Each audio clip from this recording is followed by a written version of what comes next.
દર્શક મિત્રો નમસ્કાર। આજના વિડીયોમાં આપણે દરેક ખેડૂત ભાઈઓને પોતાના ખેતર પર પોતાનો પાક વરસાદ વાવાઝોડું વગેરે પરિસ્થિતિમાં સુરક્ષિત રીતે ઢાંકવા માટે ઉપયોગી એવું સાધન તાડપત્રી સાધનમાં સબસિડી યોજના વિશે સંપૂર્ણ માહિતી મેળવીશું।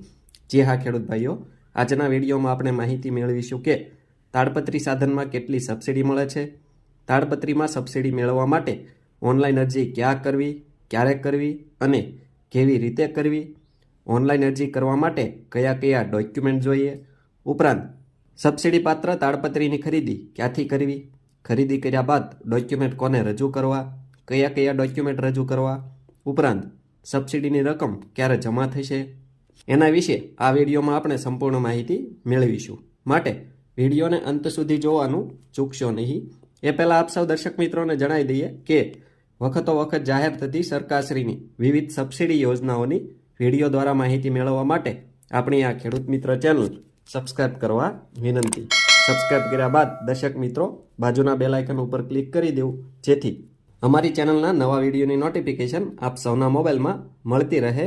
સાથે સાથે ખેડૂત ભાઈઓ, વિડીયો ગમે તો લાઇક કરજો અને અન્ય ખેડૂત ભાઈઓને શેર કરવાનું એટલે કે મોકલવાનું ભૂલશો નહીં।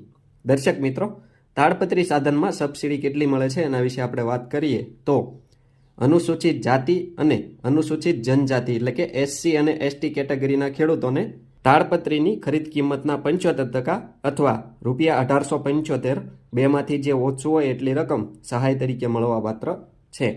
ઉપરાંત ખેડૂત ભાઈઓ, આ સિવાયના જે સામાન્ય જાતિના ખેડૂતો હોય એમને તાડપત્રીની ખરીદ કિંમતના 50% અથવા ₹1250 બેમાંથી જે ઓછું હોય એટલી રકમ સહાય તરીકે મળવાપાત્ર છે।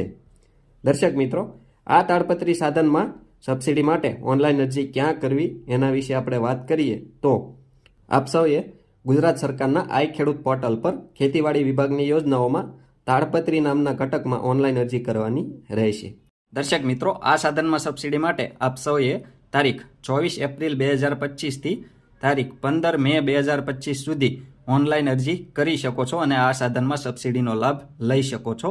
તાડપત્રી સાધનમાં સબસિડી માટે ઓનલાઈન અરજી કેવી રીતે કરવી એના વિશે વાત કરીએ તો ગ્રામ પંચાયત ખાતે જે તે ગામના વીસીએ એટલે કે તમારા ગામની જે ગ્રામ પંચાયત હોય ત્યાં આગળ જે વીસીએ એટલે કે ઓપરેટર એમના મારફત આપ સૌ ઓનલાઈન અરજી કરાવી શકો છો। ઉપરાંત સીએસસી એટલે કે કોમન સર્વિસ સેન્ટર હોય ત્યાં આગળ પણ આપ સૌ આના માટે ઓનલાઈન અરજી કરાવી શકો છો। ઉપરાંત ખેડૂત ભાઈઓ, સાયબર કાફે કે ઓનલાઈન સેન્ટર હોય ત્યાં આગળ પણ આપ સૌ આના માટે ઓનલાઈન અરજી કરાવી શકો છો। ઉપરાંત દર્શક મિત્રો, હાલમાં લગભગ મોટાભાગના ખેડૂત ભાઈઓ પાસે એન્ડ્રોઈડ મોબાઈલ હોય છે અથવા એ ખેડૂત ભાઈઓ પોતાના શિક્ષિત સંતાનો દ્વારા એન્ડ્રોઈડ મોબાઈલથી બહાર ક્યાંય ન જતા, ખર્ચ ન કરતા ઘરે બેઠા પોતાના મોબાઈલથી બિલકુલ મફતમાં સરળતાથી આના માટે ઓનલાઈન અરજી કરી શકે છે।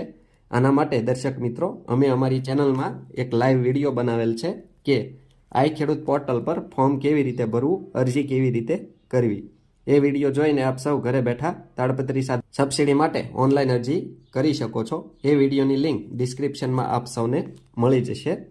દર્શક મિત્રો, આ ઓનલાઈન અરજી કરવા માટે કયા કયા ડોક્યુમેન્ટ જોઈએ એના વિશે આપણે વાત કરીએ તો 7/12 અને 8A, આધાર કાર્ડની નકલ, બેંક પાસબુકના પ્રથમ પાનાની નકલ, મોબાઈલ નંબર અને રેશન કાર્ડ। રેશન કાર્ડ હોય તો ઠીક છે, ફરજિયાત નથી।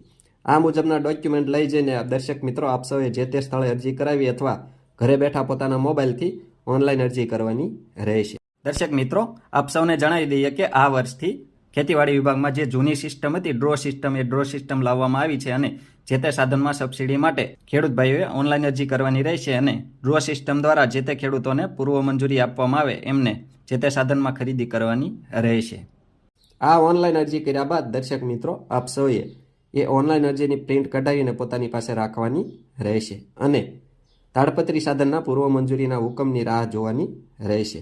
તો આપ સૌએ દર્શક મિત્રો વહેલા તે પહેલાંના ધોરણે ઓનલાઈન અરજી કરેલ હશે તો આપ સૌને તાડપત્રી સાધનની ખરીદી માટે પૂર્વ મંજૂરીનો હુકમ આપવામાં આવશે। તમારા તાલુકાની ખેતીવાડી ઓફિસ અથવા તમારા ખેતીવાડી ગ્રામ સેવકશ્રી દ્વારા પૂર્વ મંજૂરીનો હુકમ આપવામાં આવશે। ત્યારબાદ આપ સૌએ તાડપત્રી સાધનની સબસિડી પાત્ર તાડપત્રી સાધનની ખરીદી 30 દિવસની અંદર કરી લેવાની રહેશે। આ સબસિડી પાત્ર તાડપત્રી સાધનની ખરીદી ક્યાંથી કરવી એના વિશે આપણે વાત કરીએ તો સરકારશ્રી દ્વારા માન્ય કરેલ એવી કંપની અને મોડેલની માન્ય ડીલર પાસેથી જ ખરીદી કરવાની રહેશે. આ માન્ય કરેલ કંપની અને મોડેલની વિગત આઈ ખેડૂત પોર્ટલ પર ઇનપુટ ડીલરોમાંથી મેળવી શકાય છે. જે હા ખેડૂત ભાઈઓ, ગુજરાત સરકારના આઈ ખેડૂત પોર્ટલ પર ઇનપુટ ડીલરોમાંથી આપ સૌ તમારા આજુબાજુના વિસ્તારમાં તાડપત્રી સાધનમાં જે માન્ય ડીલર હોય એમનો કોન્ટેક આપ સૌ કરીને તાડપત્રી સાધનની ખરીદી કરી શકો છો.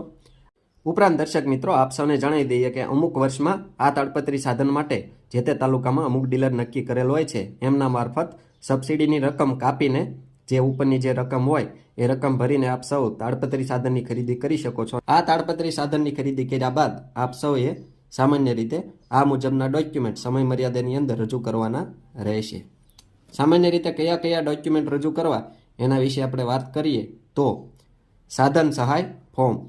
તાડપત્રી સાધન માટેનું જે સાધન સહાય ફોર્મ હોય જે તમારા તાલુકાની ખેતીવાડી ઓફિસ અથવા તમારા ખેતીવાડી ગ્રામસેવક શ્રી દ્વારા આપવામાં આવે એ સાધન સહાય ફોર્મ આપ સૌએ આની સાથે રજૂ કરવાનું રહેશે.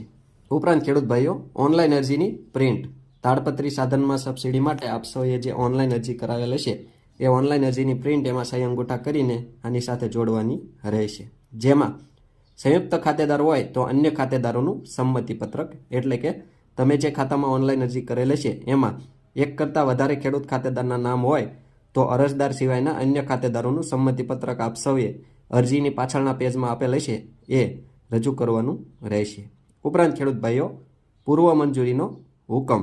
આપ સૌને તમારા તાલુકાની ખેતીવાડી ઓફિસ અથવા તમારા ખેતીવાડી ગ્રામસેવક શ્રી દ્વારા જે પૂર્વ મંજૂરીનો હુકમ આપવામાં આવેલ હશે એ પૂર્વ મંજૂરીનો હુકમ પણ આપ સૌએ આની સાથે રજૂ કરવાનું રહેશે. ઉપરાંત સાધનની ખરીદીનું અસલ પાકું બિલ.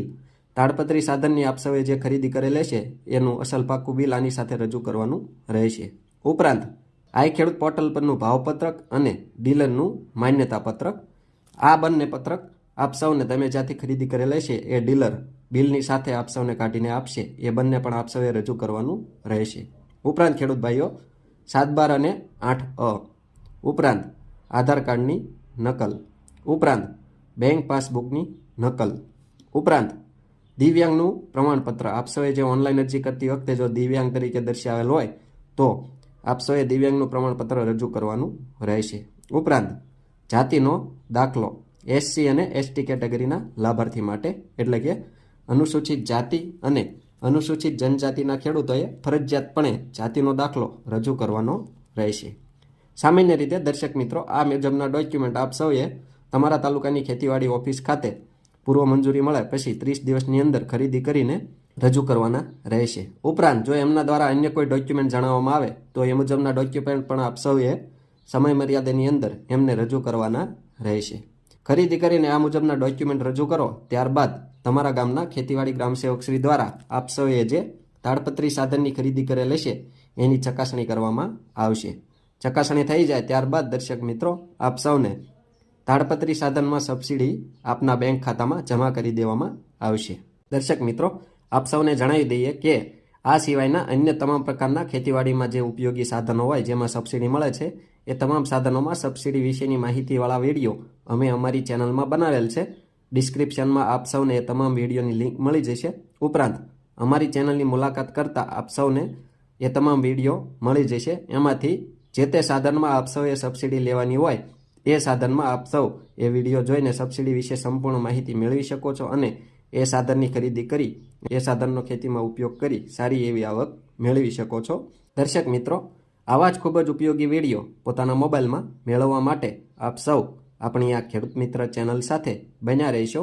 આપણી આ ચેનલ સાથે બન્યા રહેવા માટે આપણી ખેડૂત મિત્ર ચેનલ સબસ્ક્રાઈબ કરવા વિનંતી.